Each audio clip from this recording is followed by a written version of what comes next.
Allahumma salli ala Sayyidina Muhammad wa ala ali Sayyidina Muhammad. Assalamualaikum warahmatullahi wabarakatuh.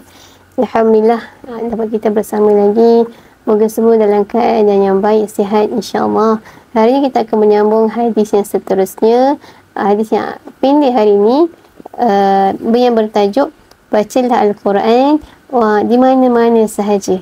Hari ini berbunyi Ain Ali qala kana Rasulullah sallallahu alaihi wasallam yuqri'una al-Quran ala kulli hal ma lam yakun junuban. Maksudnya daripada Ali radhiyallahu anhu, beliau berkata, sesungguhnya Rasulullah sallallahu alaihi wasallam membacakan kepada kami Al-Quran dalam setiap keadaan selagi mana bukan dalam keadaan berjunub, yakni berhadas besar.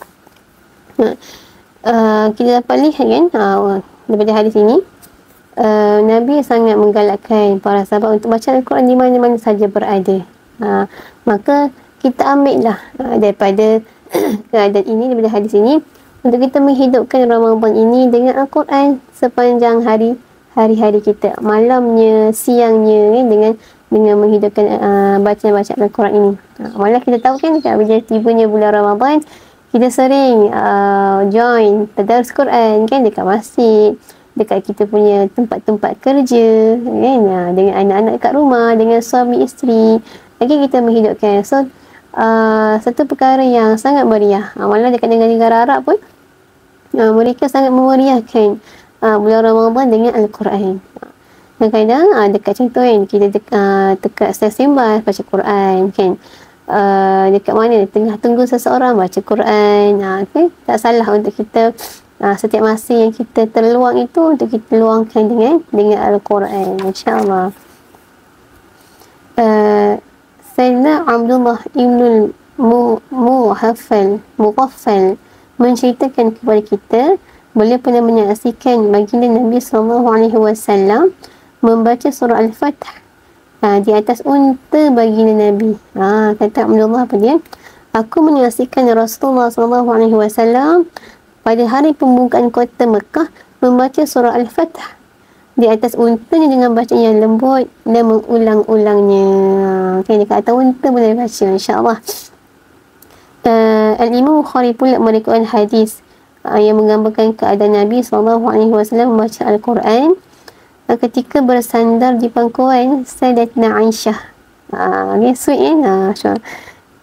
Daripada Aisyah radhiyallahu anha, beliau berkata, sesungguhnya Nabi SAW bersandar, yakni berbaring di pangkuanku sambil membaca Al-Quran dan aku sedang berada dalam keadaan haid.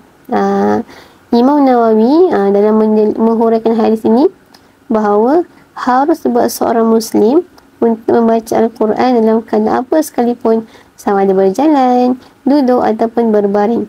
Kata Imam Nawawi, hadis ini menunjukkan keharusan membaca Al-Quran dalam keadaan berbaring atau bersandar kepada wanita yang haid. Seterusnya, namun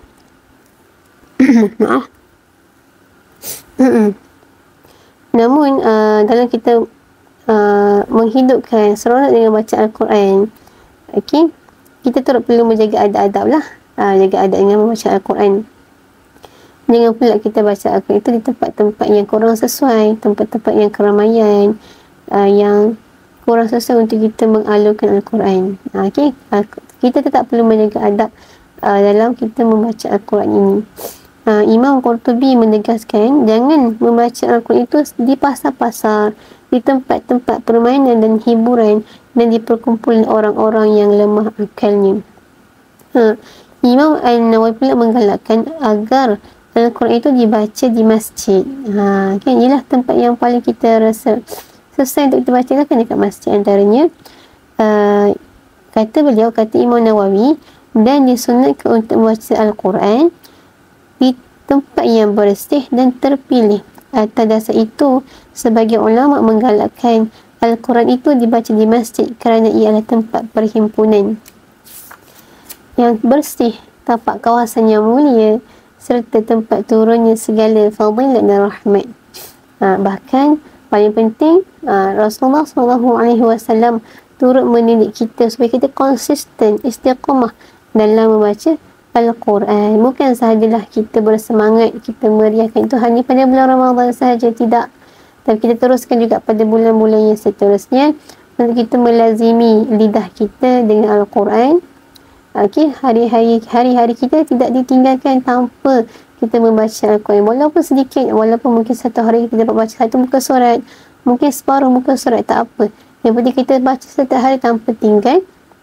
InsyaAllah dari situ akan ada berkat yang kita akan dapat, atau usaha kita untuk kita menghidupkan hari-hari kita dengan Al-Quran. Nabi bersabda, bacalah Al-Quran dan naiklah ke syurga atau kedudukan pada kedudukanmu, serta bacalah secara tartil sebagaimana engkau membacanya di dunia ini. Sesungguhnya kedudukan dan tempat tinggalmu di syurga berdasarkan akhir ayat yang engkau baca. InsyaAllah masuk syurga. Maka kita dapat lihat kan macam mana Nabi menggalakkan, mendidik para sahabat untuk melazimi dengan Al-Quran pada setiap hari, walau di mana, okey, walau pada waktu ketika bila sekalipun yang sesuai, kita cuba untuk penuhi lidah kita, lazimi kita punya pergerakan mulut kita dengan membaca Al-Quran, insyaAllah. Okey, maka saya nak mengajak semua untuk kita penuhi hari-hari kita dengan Al-Quran. Tapi sebaiknya kita cubalah untuk, selain kita membaca Al-Quran, kita cuba juga untuk memahami intipati segala apa yang disampaikan oleh Allah ini kepada kita dengan penuh kita dengan penuh kita rasa kehambaan, untuk kita mengamalkan segala yang diajarkan, segala yang diperintahkan dengan penuh ketaatan. Okey, kita cuba untuk mentadabur juga. Kita baca, kita cuba memahami dan mentadabur segala ayat-ayat Allah yang sangat mendalam, maksudnya yang sangat hebat.